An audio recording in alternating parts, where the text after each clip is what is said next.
come at me with the research. Here, this is Kara Hardin's perspective. There's no right or wrong way in terms of remote or in person. The question is, as an employee, where am I in my career? What needs do I have as an individual? What needs do I have as a professional? And will this company meet those needs? Like, clear is kind. When I hear you say, like, I'm trying to sell it as a positive, some people it's going to be super positive and they're going to say, this is exactly what I've longed for. I'm not going to be fussed on a Saturday if I get a message from you. There are other people that are going to be like, oh my gosh, my hair would fall out if I started getting messages on Saturday. And the trick is, as an applicant, to know that about yourself and not should yourself into something else. Not being like, oh, I should want to work with Dave because he's flexible and innovative. Like, I should want to do that. It's being like, oh no, I don't think that's for my disposition. That doesn't meet my preferences. Exit.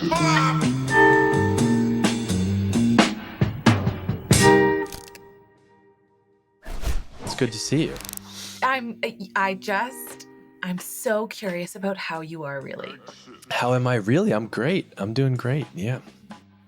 Tell me more about that. What's making you great? Couple things. Number one, everybody's healthy and happy in my family, and that's the most important part. We're in a good spot right now. Kids are good. Kids are busy. Spring is we're rounding the corner. We got a surprise snowstorm here in Vermont last weekend, but like the weather is turning. The light. The biggest thing is having it be light out at 5-6 o'clock again is huge. That's a big one. I'm in a good routine with working out, which always makes me, that's like the baseline. That's very important for me to feel good. And then my business is going really well. Since you and I have last talked, I have changed dramatically in that we went from a team of one and me writing all these, controversial hot takes on LinkedIn about solopreneurship is the only way to live. So now I have a team of there's 3 of us that work on this business, and I think we're going to hire more people into next year, and we're going to keep going. So I like how you allowed yourself to pivot. Look, I change my mind all the time, and it's a gift and a curse. I think there are things, some people and things and feelings get left in the wake of that sometimes, and that is hard. And I realize that. But it also is a strong positive in that, like, I'm never too committed to anything. And I think it allows me to, like, I'll never go too deep into something that I don't really believe in or want to keep doing. I'm just like, you know what? Life is too short. If this is not working, like, we just got to move on. And I'm willing to take the pain of whatever that entails. And so I change my mind a lot. And this was a good example of this. Although this one took a little bit longer because I was really hesitant to bring somebody into the business. I didn't want to train. I didn't want to coach. I didn't want to, I had a nice life set up. I didn't want to bring somebody in that would derail that. And so I went with Dan, who I've worked with a bunch of times in the past, and we have a high level of trust and a strong relationship. And I didn't know that he was available to do this, and he was really excited about it. And so that was the big thing that helped me get over a lot of the hurdles to then do that. And then I went all in, and I'm okay with telling people that, it's okay to change. It's okay to change your mind. You do the same thing. 100. Not only is it okay to change our mind, I feel like as strivers, we often approach decisions with a mindset that it's permanent, it's pervasive, it's personal. Like, will I take this job? And instead of recognizing chances are it's a job for a couple of seasons, we're like, this is my forever. Should I even apply for this job? Well, can I imagine myself doing it forever? Should I add more people? Should I hire? I'm going to start meditating. It's going to be my life. I'm going to be a meditator. Like, we're so all in. And one of, I think, the greatest skills is giving yourself permission truly and deeply to constantly be gathering data and then making decisions based on that data. In our, and I say our, like, North American, it might be global, society, it feels more and more like changing your mind is dangerous.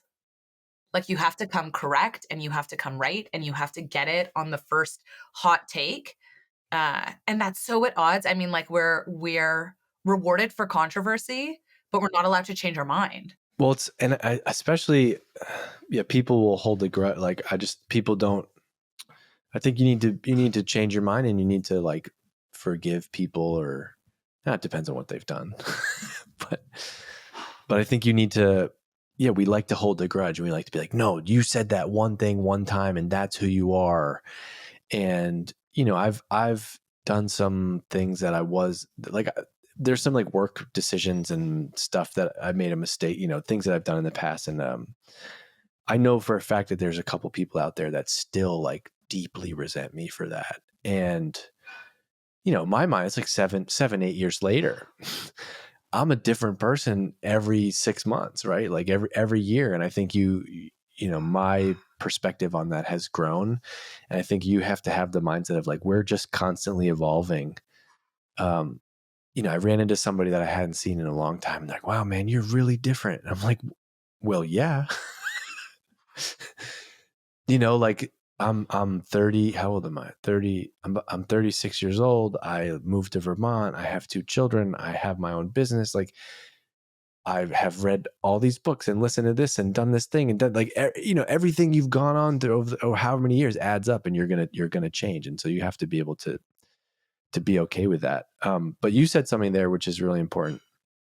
I just think there's something big, even just like everybody listens to this is working in marketing.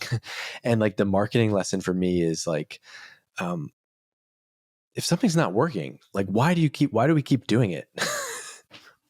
Like, and usually you know right away, right? Like a couple weeks in, you're like, oh, this is not going to work. But we keep doing it because it's, and you maybe you see this with the people that you hang out with and work with, but like it's easier to just like keep going because we've already invested and committed to it. And like, yeah, we already did all the work to say we're going to do this, than it is to like be the one that's like, actually, we're going to kill this thing. It's not working. So I have two thoughts. The first is on a human to human level, I will see people repeat things that they are consciously aware are mistakes in their behavior, in their choices again and again and again. And they're like, why can't I change? Like this question of why is change hard or why do we double down on a marketing plan, on a project, on a business decision, on a hire that we know isn't working?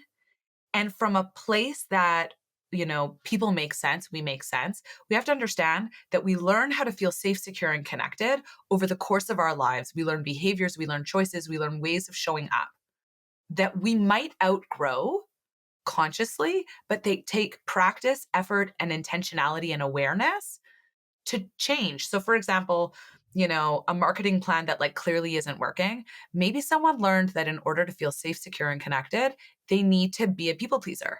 And it was their boss's idea. This marketing plan that sucked was their boss's idea. And so they feel most safe, even when they know the plan is like exploding in front of them, being like, well, I can't bring it up because my boss is going to be really hurt.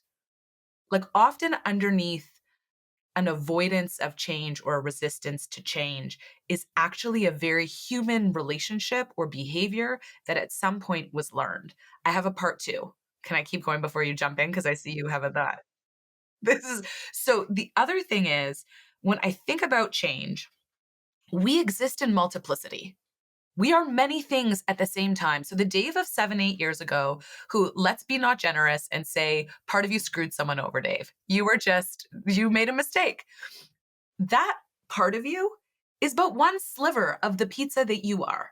And maybe at that moment of time, it was the biggest, the loudest, it was the most predominant. This version of you was also incubating and growing.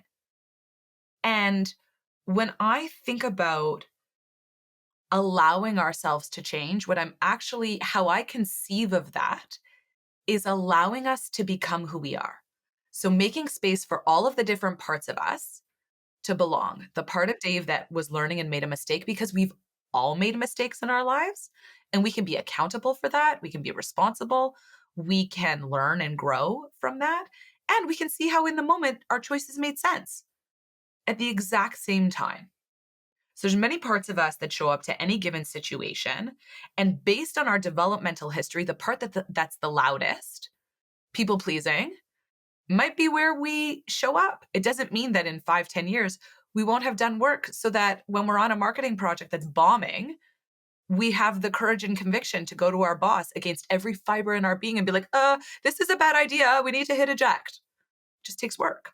And there's no better or worse version of you. There's just the version that you have the courage to live in. What's your reaction to this? This is a change of subject, but I'd rather text than talk. Dave, have you been trolling my LinkedIn? I'm not trolling. Have you been supporting? Have you been supporting and leaning into? I'm just curious to hear it. I'm just, what's your reaction to that? My reaction to that is you are not alone. You're not alone.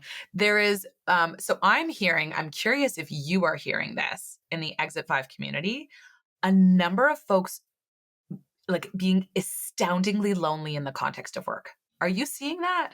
I don't know. I'm a little bit removed from maybe that part of it. It is actually something that I just thought about today, because we have a lot, like, just not in the Exit 5 community, but with our business and the three of us that are doing this as work.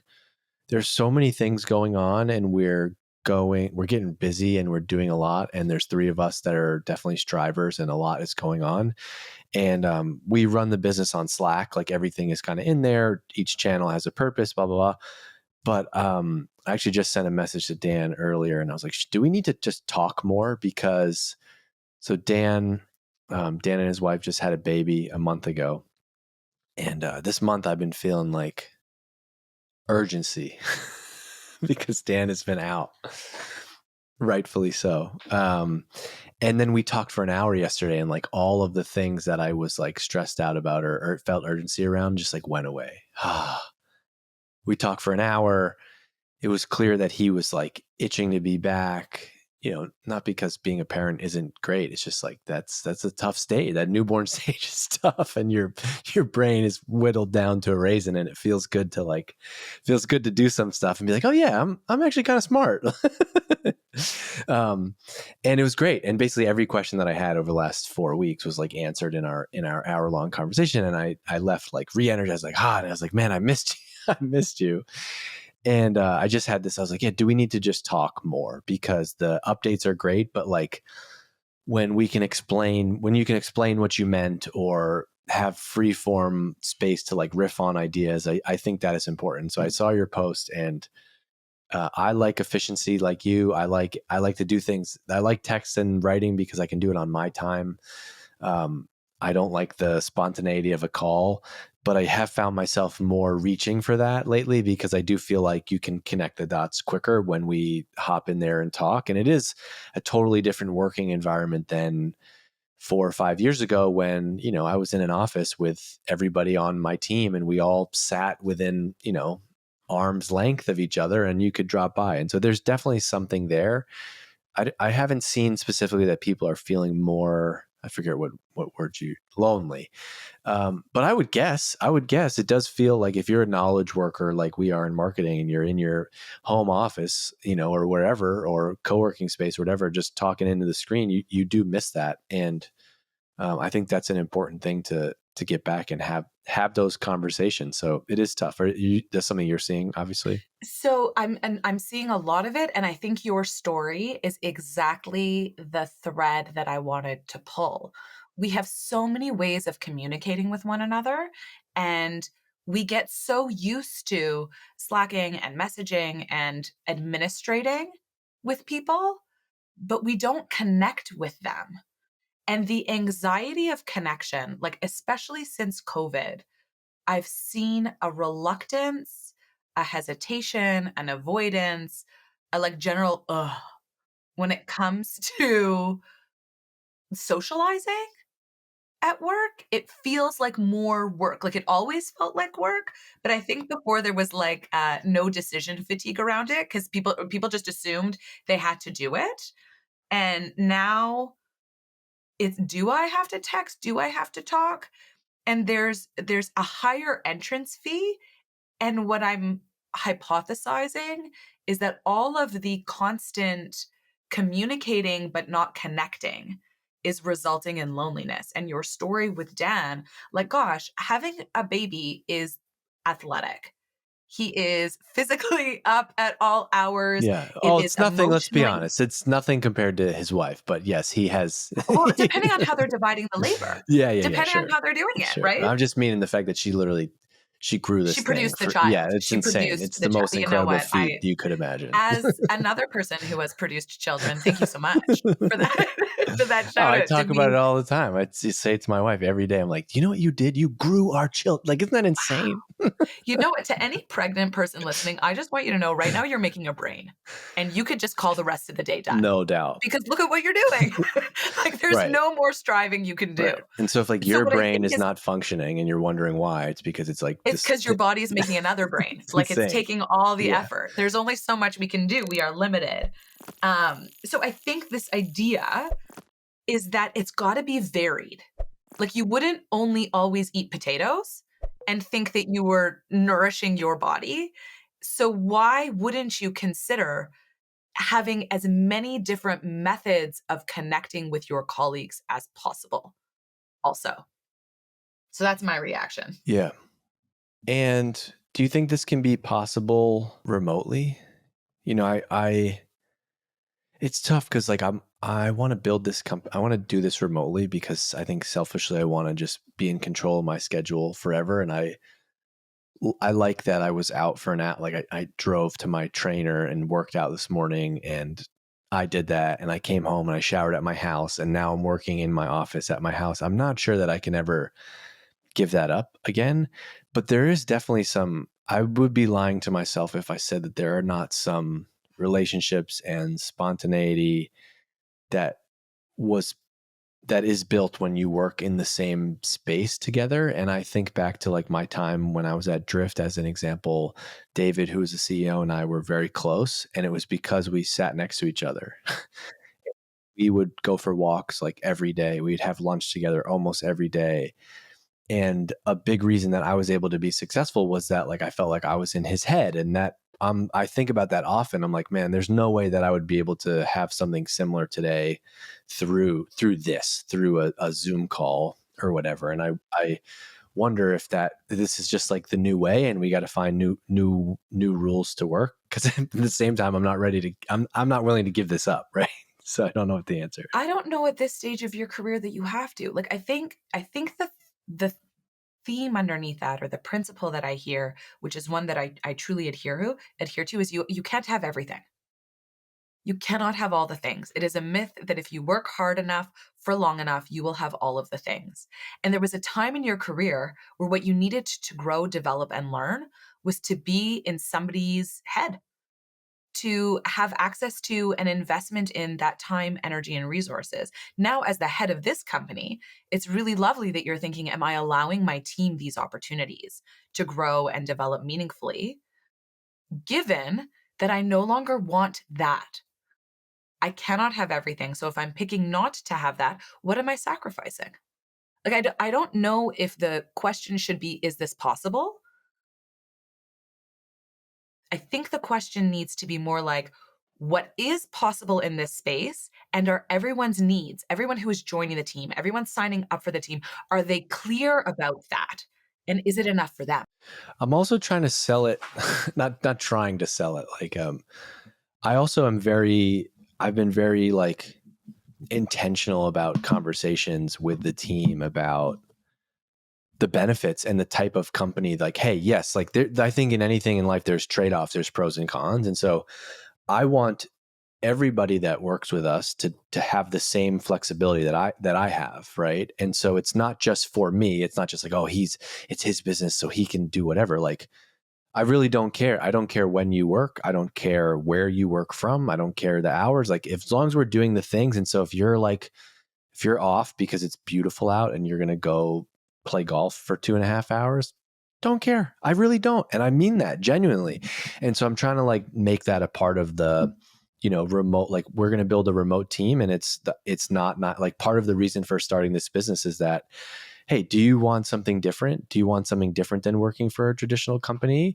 Now, that's also not for everyone, right? Because at the same time, that means like I might write a long message on a Saturday and like I'm not expecting you to respond at all. There's no pressure to do it, but work has just kind of flowed, like this just kind of flowed into every day for me, right? And some people could see that as not a positive thing, but I think it's like I see it as trade-offs. And so I want you to have the ultimate flexibility. You got your laptop, you got your stuff, like you can do your work from wherever as long as we meet and have expectations around that. And so I think it's like I'm trying to push that as a positive to help some of that. Like, well, what do you want right now in your life? Do you want a business that allows you to be flexible and actually have a life and protect your mental health? And maybe this is the right opportunity for some people at that stage in their career, and maybe not. And then the last thing on this, and then I'll shut up and let you say something. But I also think it is true about the stage in your life. Like I often talk about, like maybe when my kids, I love being a father. I love being in like, being around my kids. It's very important to me. Maybe when they're 18 and they're gone doing their own thing, maybe I'm like, I'm going to I want to be out of the house and I want to go back to an office.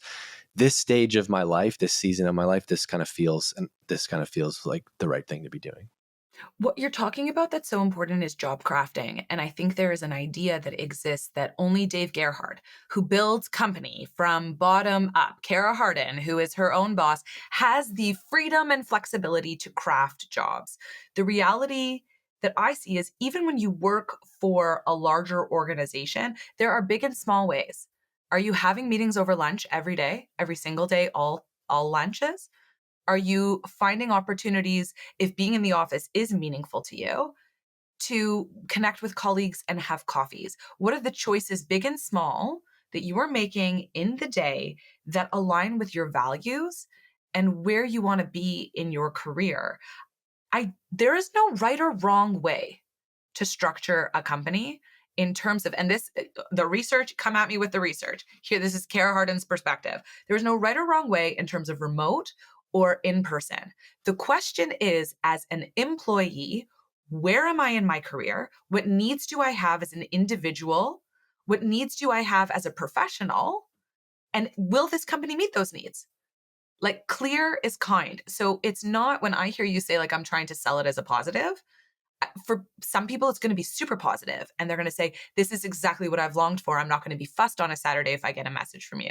There are other people that are going to be like, oh my gosh, my hair would fall out if I started getting messages on Saturday. And the trick is, as an applicant, to know that about yourself and not should yourself into something else. Not being like, oh, I should want to work with Dave because he's, flexible and innovative. Like, I should want to do that. It's being like, oh no, I don't think that's for my disposition. That doesn't meet my preferences. And applying to jobs and working in jobs that reflect those preferences without valuation on your moral good and badness. Yeah, that's really good. There's something really important here, which I think is we do talk about marketing a lot, but I think one the most popular topics actually are like the session that we did with you in the community was very popular because people want to talk about their lives and their careers, and then like the marketing piece comes second. But I think you see a lot of job related questions or job advice, and it is very tough to answer because it's so personal and it does require this lens. You need to like zoom out and think about like, where are you right now? And what is the right role for you right now? And let's take this thing 1 to 3-ish years at a time. And it's going to continue to evolve. I talked to a CMO on this podcast a couple weeks ago, and it was 4:00, and he was like, all right, I got to go. Like I'm going into the office right now. I've been home taking a call. I'm like, what? I can't even imagine. My kids are about to get home. We're about to have dinner. Like that's just obvious. Well, his kids are grown. Right. And he's like, what else? What am I going to sit in the house by myself? Like, this is, I'm excited. I can't He's like wait to Wordle. go. He's going to do Wordle. He's going to do Wordle. He was excited. He had a meeting and he wanted to get in the office and like prep for that. And, he had one person he wanted to meet with. And well, that's not for me right now. I can totally understand. That. So it's important. Do you have any frameworks or reference points for people for how they should be thinking about that career? You know, everybody's like, where do you see yourself in 5 years? And I've never been able to answer that question. I have no idea. So how does a striver think about, like, Mm. how do we box the career? Yeah. I just stretched it out. I'm like, oh, Dave, we're in my wheelhouse. I also have a proposition for you after that I would love your reaction to. So, how a striver thinks about that. First, let's think about how we're trained to think about that. How we are trained, conditioned, and programmed to think about that question is one, you should have a 5-10 year plan. Two, it should leave you being more wealthy, affluent, and have more influence. It's so true. Or It's like, you should be I don't have super. this. Oh my God. I got to go work on my vision board I tonight. gotta go. And you know what? It's got to have all the pieces. I'm going to manifest it. And success is a matter of actualizing it. That if you work hard enough, you will be able to achieve it. It's like it doesn't recognize like it's almost like in some ways the perfect example is COVID. Like as if we have control over the world. That if we just put our best effort out there, we have control. When in reality, we have all experienced a global pandemic that shows us it's simply not the case. So the conditioning and programming is you should have a plan. It should leave you better off, and you should be happy all the time as you execute it. And if you don't have any of those things, there's nothing wrong with you. So let's just name that there is an incredible amount of guilt and shame that strivers walk around with, feeling the should of simply not knowing who they are, not knowing what they want, and not knowing how to engage in it meaningfully. And so the first thing is understanding that there is no right or wrong way to be you, that there are many different parts of you that are going to want many different things, and gaining awareness about your preferences, big and small. And so I think we talked about it the very first time we met. We're going to do something right now. This is something I do with almost all of my clients. I do it in my I'm group ready. workshops. Dave, in this moment, are you feeling hot or cold? Hot. Do you like spring or summer? Both. Movie or magazine? Movie. Do you have a favorite number? No. Those are preferences.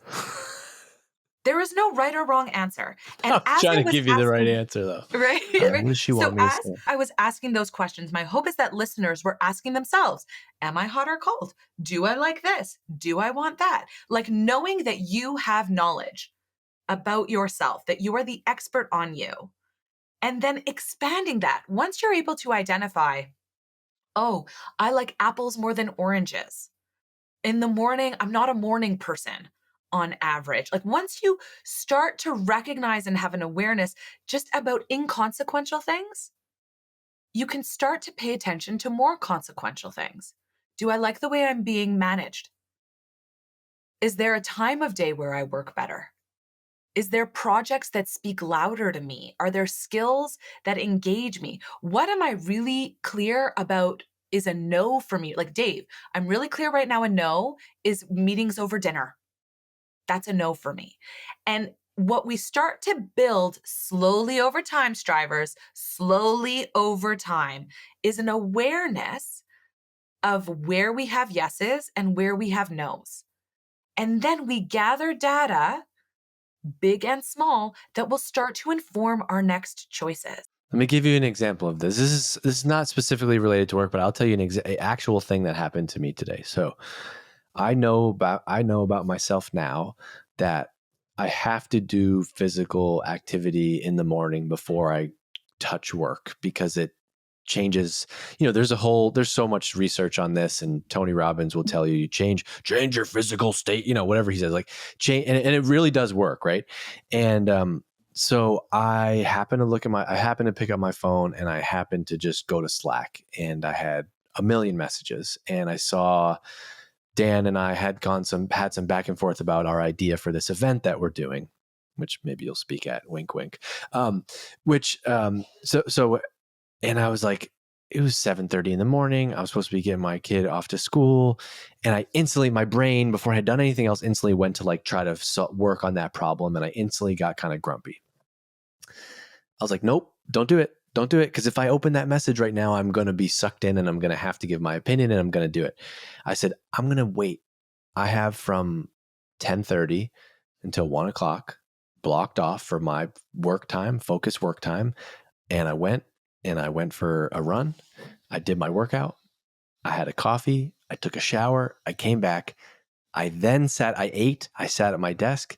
Then I approached that message, and like the total chemistry, like how I felt was entirely different. And I got into it, and I just did 2.5 hours of work before I talked to you, and I've had a wildly productive day. I haven't been and that's something that I now know about myself, where it's very easy to just like go into that bucket where I have to be intentional about like, nope, don't touch this, go do this thing first. That's something that I have to do now.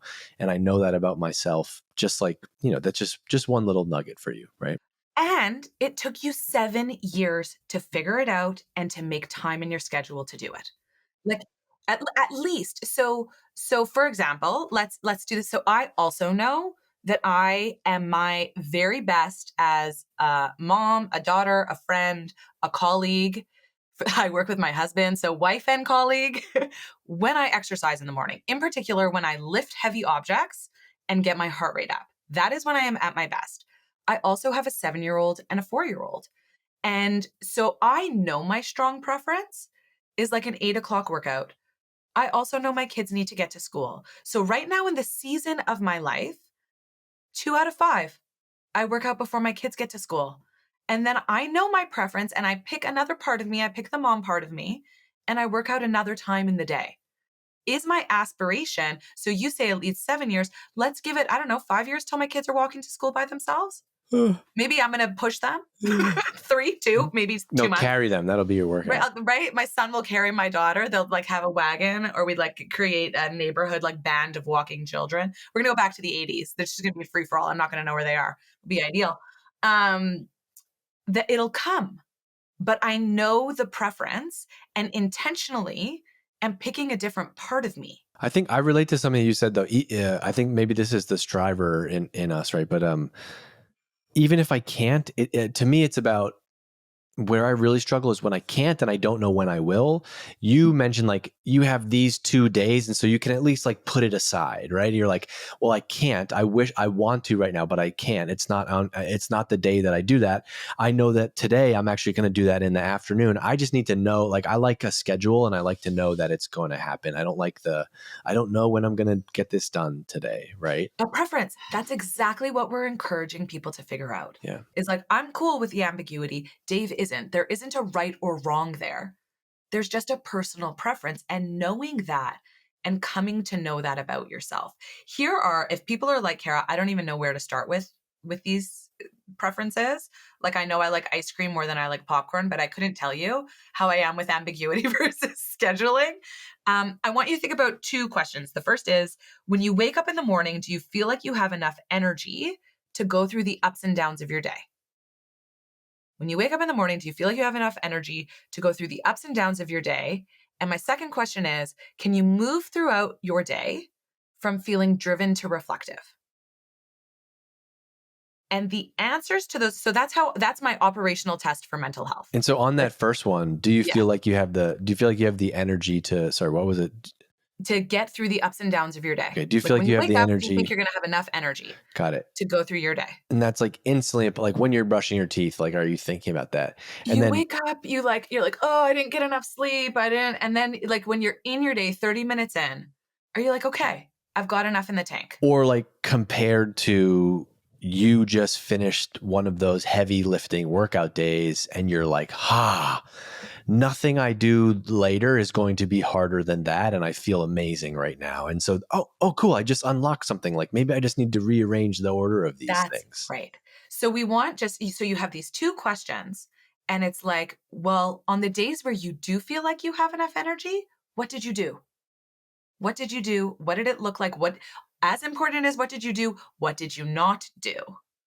How did you think? How did you approach your day? When you are able to move from driven to reflective, and by that I mean on Slack, deep with Dan, going into details of things, to drinking a coffee and really enjoying prepping for your golf pod.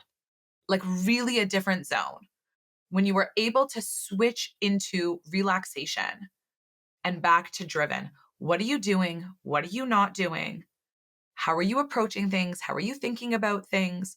There are signs there are clues about your preferences. your needs, your disposition. Yeah, it's just like business, right? You like got to you look back on like when you won, how did you get new clients? How did you get new customers? What happened? Oh, well, we did this thing, and when I do this thing happens. Man, this is such a good topic because it's very applicable to anybody, and it is true. You can't be a good husband, partner, coworker, founder, whatever it is, right? Board member, if you don't know yourself. The hard part though is like it seems easier to know yourself later in life, right? As you Mm-hmm. grow and mature and become more comfortable. Um, is this something that you're 23, you're brand new, you're new to the workforce? I could see that being a harder place for you to speak up and be like, actually, I don't work well this way. And it's like, well, hold on here, new guy. Like, so like there, is this just like we're older, we're wiser, we've had a little bit of success, we're comfortable, or can this be applied to anybody? So I have a couple of thoughts. One is this goes back to the very start of our conversation where we reserve the right to change our mind early, often, and easily. And so whatever you articulate as a need, a want to your 20-year-old self, you get to reevaluate as a 20-year-old in a day, a 20-year-old in 5 days, a 30-year-old, a 40-year-old, a 70-year-old. You are constantly going to be shifting and growing and learning, and you are entitled to change right alongside that learning. Gen Z is far more vocal than we imagine. I haven't noticed that actually. Anyone That's who's on not a been team, it's not been my it's certainly experience. not, right? They're like setting boundaries is ain't no thing. Like this is the millennial in the call that I want to talk to about setting boundaries. I think what's hard about knowing yourself, even as like an esoteric concept, is we are many things. And the idea that we can just like pinpoint, like there are a number of late 20-year-olds who are like, I just don't know who I am. Or people that learn something, like they come out of a big relationship or they get fired or they're off work and they're like, I don't know who I am. And so I've almost stopped thinking in terms of an absolute you are X. And that's why I lean to preferences. Okay, well, what do you know you prefer? Without making a bold identity statement, what do you know you prefer? Because you are a composite and compilation of those preferences. And there is no right and wrong answer to whether or not you are hot or cold. Now, if physiologically you are ill, I'm so sorry. There is perhaps a normal temperature you might be, but it's not moral. Whether or not you prefer to work remotely and have flexibility or in the office and have mentorship or be a mentor isn't a question of morality, value, or worth. It is a question of preference, life stage, and context. And so the more we can divorce for people a sense of value and worth from their preferences, the easier it is to understand, oh, like I'm valuable even when I'm not at a top 100 company. I'm valuable even when I am between work. I know who I am. I know my preferences and my needs, even while I am looking for my new position. I also want to put this thought to you because it's been in my head this whole time. So can I U-turn us a little bit? I have this new theory. I have this new idea that there is something of a distinction between the content of the work we do. I'm going to be a marketer. I'm going to brand. I'm going to strategize. I'm going to understand and interpret consumer insight and data. And I'm calling it like the real work of work, which is developing an awareness about those preferences and about how our learned behavior, how we learn to find success, shows up in relationship at work. And so the example we talked about earlier with, I know this marketing idea is going to bomb, but I don't want to bring it up to my boss because I'm a people pleaser. Like in my mind, the real work of work is identifying you're a people pleaser and developing the skills and resources to approach situations differently. What's your reaction to that? Yeah, I see it all the time. I see people will write anonymous questions in Exit 5 and they basically know the answer, but they're writing it out because they want someone else to tell them like that this is okay. It's like, hey, I've been at my company for for a year and a half now. My boss takes credit for all my work. I've never gotten promoted. I'm not da, da, da, da. Like, what do you think I should do? And I'm just like, is this a serious question? Like, you should leave. But when you're on the inside of that, it's like it's very hard to call that out for yourself. And so I think this does all tie back together. It's like you got to know your style. Like as an example, I now tell people that the way that I give feedback is very fast and very direct and very specific. And I explain basically the more that I've gone on, the more I am aware of how I work and I try to explain how I work to others. So when I work that way, it's not like, whoa, what's his problem? And then because I'm like, I told you it's going to be like, this is how I am. Right.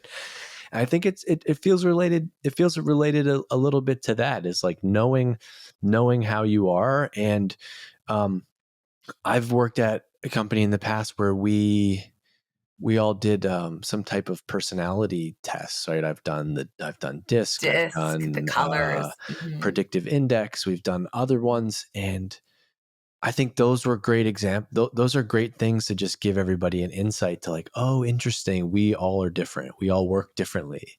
And even though like Kara, I may have this like buddy buddy relationship with Kara on the surface, actually we're completely different. Like I as we talked about earlier, like I'm okay with changing my mind. I'm okay with making fast decisions, right? I worked with somebody who was my counterpart and like she was completely the opposite, right? She was like very slow to make decisions and here's why. And I think it's bringing that level of understanding into how each person works is so important to understand your style and how you're going to communicate.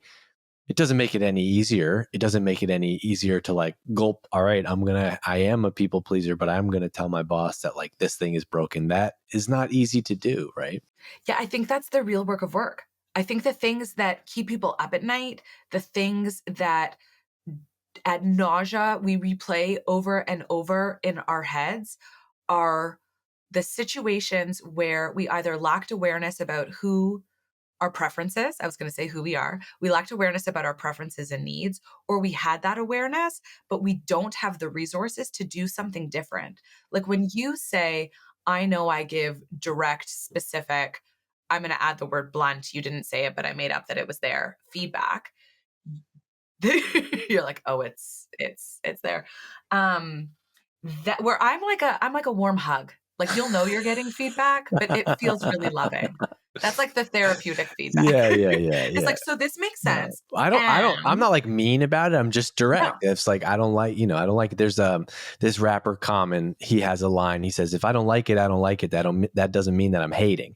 And I always think about that all the time. It's like, I'm just telling you, you asked my reaction to it. I don't like it. that's what it That's is. not a personal attack. No, no. And so, And so however, people don't like, I have now learned that I have to explain that I like, that's how I feel. that's the work of work. The work of work for you is understanding that about yourself and finding ways not to change who you are, but to increase your ability to connect across different, not just personality styles, but preferences. And then the work for the other person is going, oh, Dave doesn't hate me. This is how Dave communicates. And that work to me comes from everything we learned developmentally. Like, how did you learn to give feedback? And how did someone else learn to receive feedback? And strivers feel most safe, secure, and connected when they're getting results, when people approve of them, when they're being accurate, and when there's stability.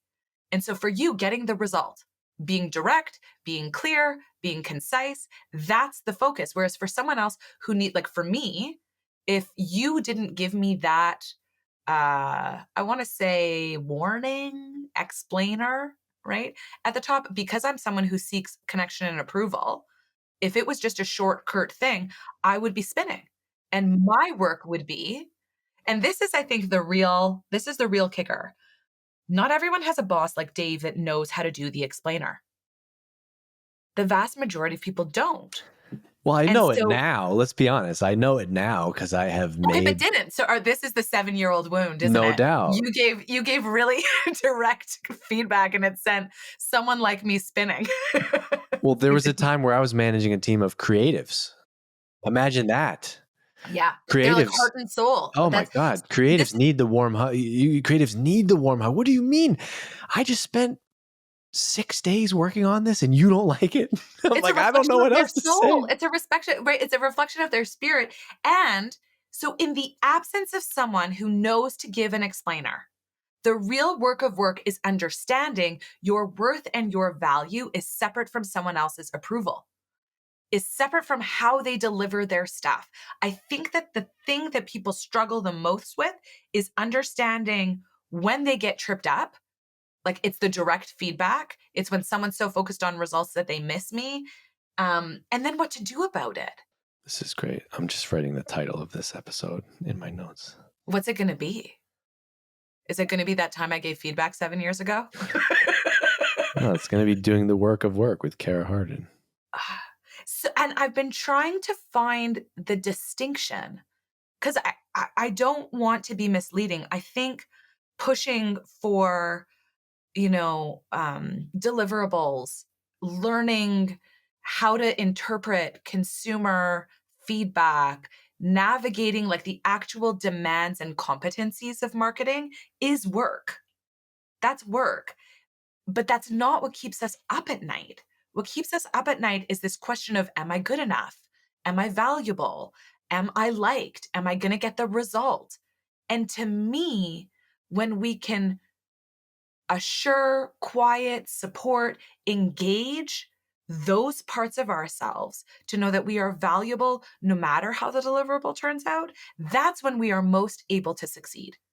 That's when we are most able to know our preferences, craft our job, and excel. I think about this a lot, which is I think the marketing and the business part is actually easy for everybody that's listening at the company. It's usually we can win and be successful with lots of channels. Like, Kara, if you let me own marketing for your brand, like we could blow it up, no doubt. I have no doubt about that.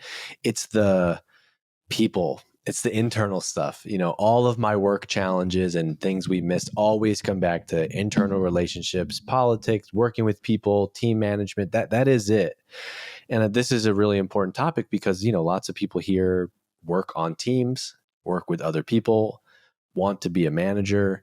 And this is a whole element of like, yeah, this stuff really, really matters. It doesn't matter if you're the greatest marketer, if you're the SEO expert, if you can't influence others, if you can't relate to others, if you can't have empathy, if you can't understand how other people work, like you're going to have that in that world, then you need to just like go be a solopreneur, just go start a solo SEO business, be the direct crazy SEO person, charge prices and work directly with somebody. But if you're going to work on a team with other people, all of these things matter. And again, this is the 7-year plus, wounds and stuff. It's like, oh yeah, the more that I go on, that really matters. It doesn't matter if I have this great idea for us at Exit 5. It matters that I can get the team to be excited about it and execute on it and want to do it and take it, or else I should just go do it myself, right? All this stuff really matters. Full circle to why you needed to have an hour conversation with Dan, why texting was insufficient. And as a framework, so we have a couple of frameworks we've introduced, a high level. What are your preferences? Like, what are your preferences? What are your needs? How do you know that? Well, you can pay attention to the energy you have when you wake up. Does it get you? Do you feel like you have enough to get through the day? Are you able to move from driven to reflective? Another framework for people to understand the work of work for them is in an interaction that feels smooth, in an interaction that feels sticky, in one that feels downright friction filled. What's mine?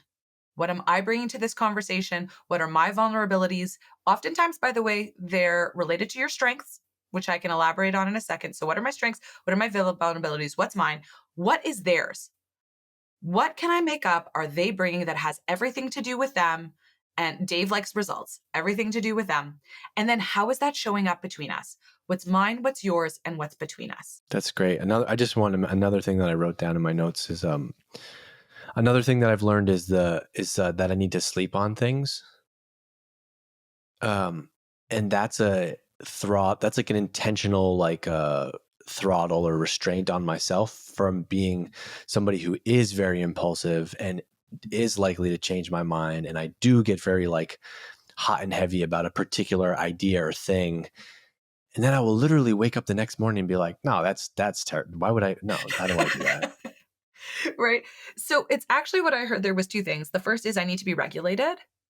Like I need my body to have had rest, to have sleep, to have moved. Like I need to be regulated. I can't be sort of in turbo mode to have perspective, which neurologically tracks. The other thing I heard is you know your preferences.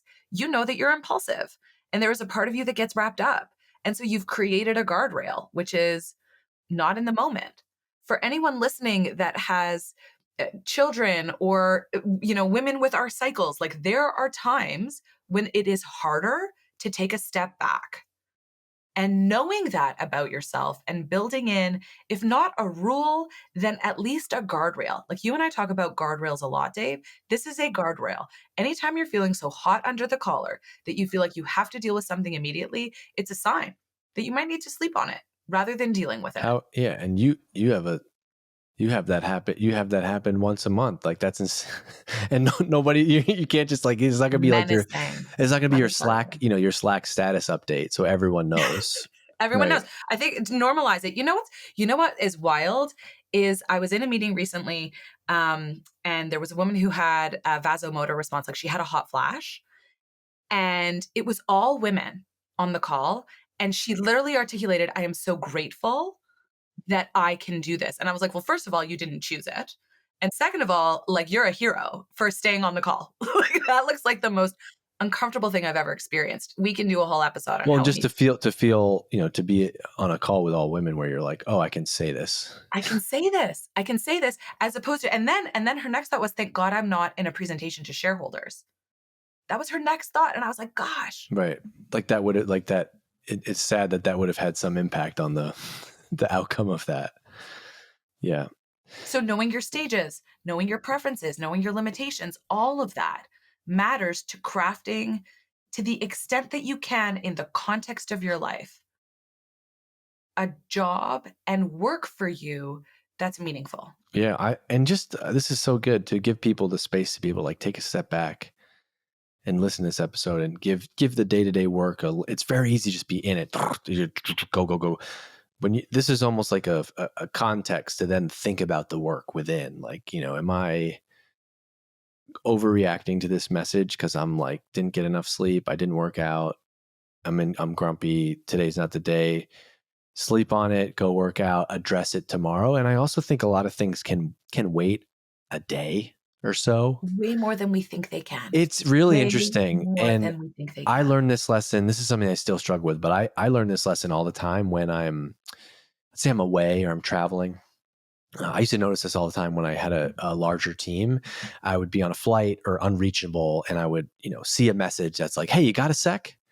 And then like I wouldn't respond to that message. And 8 hours later, that same person would be like, never mind, figured it out. And you're like, oh, interesting. And you think things can wait. And especially now, if you know what we talked about, you often need to let them wait. So take a beat, don't make everything so urgent.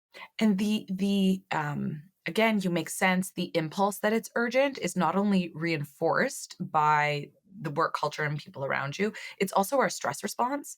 Like the more worked up we are, the more vigilant we become, the more it feels like we need to look, the more it feels important to look. So it's almost like the stronger the urge, the greater the need to sit on your hands for a little bit. And that feels really uncomfortable. And I know something out of 10 times, 3 out of 10 times, it is actually urgent. But for the most part, it isn't.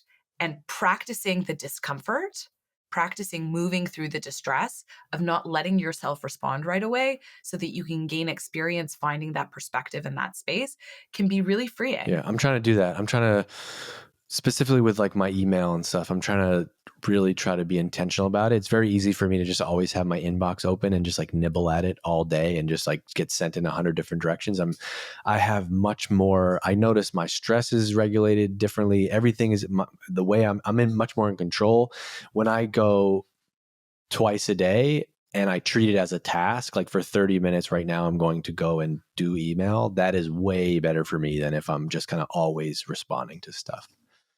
My last question, we can end on this one. Is your phone still in a closet somewhere? Well, no. What's that? What is that? A I landline? know. Do you A even? I Canadian? lost my mind. My daughter was make believe calling me, and you know what she did? She did not do this. She did not do this. I was like, "What? Are you voguing?" Like I Do was they like, have? "What?" So they don't have cell phones in Canada anymore? This was the phone though. This was her cell phone. Like this was her. She was making a cell phone with her hand. She did this. She did not pretend to hold on to a phone or do this. She doesn't even know what this is. So what's interesting, Dave, is that it has been a journey because as my children get older, they have different activities and different pulls. So for example, last weekend on Saturday, it was my son's 7th birthday party. And God help me, my husband and I rented a community center and hosted 22 7-year-olds. Like, what were we thinking? We were not thinking. And we forgot forks for cake. So at some point I was like, okay, we better find forks or like 22 kids are just they're just going to eat this Costco vanilla cake. But I needed my phone. I needed my phone that day because we were coordinating and doing things. And the difference to my mental health Sunday, Monday, Tuesday of this week was noticeable for me. So other people, again, this is a preference for me. I need to unplug because of my job, because of what I hear, because of what I do. I need space and peace. And for me, that comes from putting my phone away, specifically for like 48 hours. Other people might not need that. No, I need it. I'm with you. I need it. I need it at night. I need it in the morning, and I need it on the weekends. And I try to treat it more like work now and be intentional about it. If I don't try to touch it after 5 o'clock and leave it until like 7 or 8 the next day, once everybody's out of the house, I'm in a much, much better spot with it for sure. You're like literally 3 months away from a landline. I recognize this pattern and I'm for it. I Like, would be down for a flip phone. okay. Like a boop, boop, boop for H, boop, boop, boop, boop for high, Yeah, send, like like if a I could razor. just, yeah, if I could text Leah, if I could text and call Leah and just have it if I needed it, then yes, I would be fine with that. There is a freedom. It's of course a privilege to be able to opt out in this way. And I'm not saying to not opt out of, the world more generally. There are things we have to witness and participate in from a recalibrate your nervous system perspective. It has been one of the most effective things I've ever done. Well, so that's the problem with that. You say that online and everyone's like, "Oh, what privilege to not." Okay, that 20 years ago, that was nobody had a cell phone. Like nobody was saying it then. There was, you would read the news the next day or watch it on the TV or something. Like when was my first And 15 years and it, ago? we are many things at the same time. I'm profoundly privileged and I'm engaged and I'm an advocate but like squishing my identities and my complexities to one choice and one behavior, that's insufficient for me. That's inaccurate for me. And I know that we do that to one another. I guess what I'm saying is when that comes to me, I take it on board, I hear it, and I allow myself to make sense. I allow myself to honor my preferences and my dignity, and I live my life. Like my first job, I would go home at the end of the day and I wouldn't check my email until I got to work the next day. Imagine. Right? No Isn't idea. like No idea. There's something to be said with that and to slow down a little bit. I also think you do better work. And I'm not great at this. I don't mean to be preaching. I am very not good at this and I'm working on it. But I think there's something to like slowing down a little bit when everything is reactive and everything is urgent versus like imagine if you left work and your email was just on the box on your desk and you got there the next day and you said, all right, what do we got? Oh shoot, my boss. what came in overnight? What came in instead of overnight? instead of like 8 o'clock at night sitting on the couch hanging out with your family and you see that message from your boss and like your sleep now is tanked because you're now anxious and stressed out about it, just deal with it tomorrow. Right. Well, and if anyone's interested in reading more about this, Cal Newport has done extensive work. He writes for the New Yeah, Yorker. He has deep a book, work A is World great. Without Email. Slope. Yeah. That is where I go. Okay, good one. All right, Kara, this is awesome. It's always so nice to connect with you. Yeah, that's great. I took all my notes. I learned a lot. And I'll talk to you soon. All right. Thanks. And I everybody can't that's wait. listening, Thanks, everyone. go find Kara on LinkedIn, send her a message, connect with her. It's always the best part of this. And we'll see you around. All right, Kara. See ya. Exit.